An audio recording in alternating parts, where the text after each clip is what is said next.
Spin by Robert Charles Wilson is a science fiction novel. This book is an interlibrary loan.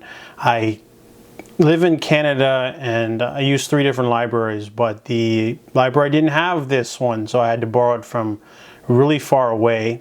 Anyways, this is a science fiction novel. There's a first contact with aliens. There's a recommendation from Books by Emily Fox, and I really enjoy her recommendation. So this one's pretty interesting. It is about a young man named Tyler Dupree. He is a sort of lower class kid, I guess. His father was friends with a rich father, E.D. Lawton. So he's friends with Jason and Diane Lawton. They're twins. And the book sort of follows 2 storylines. There's the present day story in which Jason's on the run for some reason. We don't know why, and it's sort of hinted at throughout. And then the bulk of the story is mainly them as children and growing up, and basically the spin. What is the spin?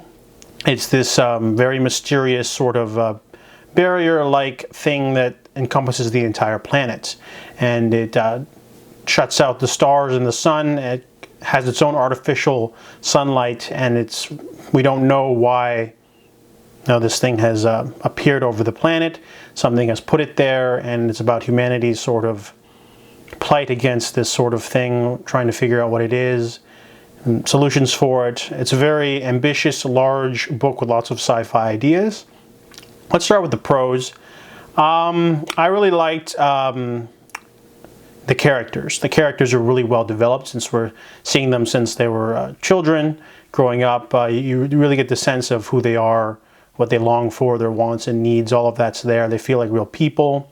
There's also a great sense of world building in the sense that it's not like stuff that you don't know of. It's sort of like how people would react in the face of danger. So many people probably killed themselves when the spin first appeared, and then over the years, whenever something happens, like a hiccup of the membrane or whatever it is, people they think the world is dying. So there's lots of more violence and stuff like that is sort of hinted at.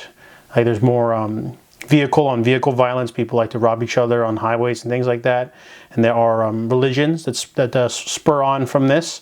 So there's a lot of interesting facets of parts of society that change and shift over time because people are more tense, they're more hypersexualized, they're more focused and things like that because they think that their lives will be over in the next 40 to 50 years.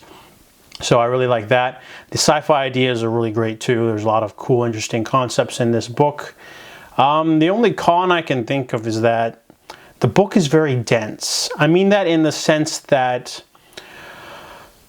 when you start reading the book, you get absorbed and it's very engrossing. But if you're not if you don't give the book your full attention, I found my attention slipping because every sentence almost feels very lyrical. It's almost in a way of the more you read, the deeper you get into it, the more you want to read, which is great. But if you're you got 10 minutes to spare in a waiting room or something, and you try to just take down a couple of sentences, you'll find yourself sort of slipping. It's weird because it took me a long time to get through this book, even though I wanted to read it. But sometimes I like to read while riding the public transit, 40 minutes to work and back. So if someone's talking on the cell phone loudly, I can't focus on the book, especially this one, because there's just so much going on.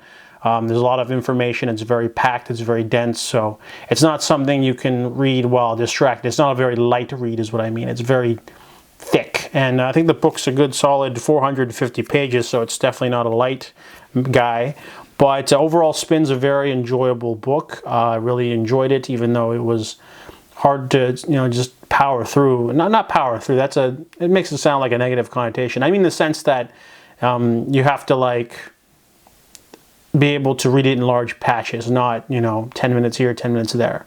So Spin is a very interesting book, and I really enjoyed it. I'm not sure about the sequels. Emily Fox says that this one would have worked better as a standalone, but there are 2 sequels, but they would be hard to get for me if I can't even get this one without making a special request. The second and third book will be tough, but we'll see in the future. So I give Spin a 3.5 out of 5.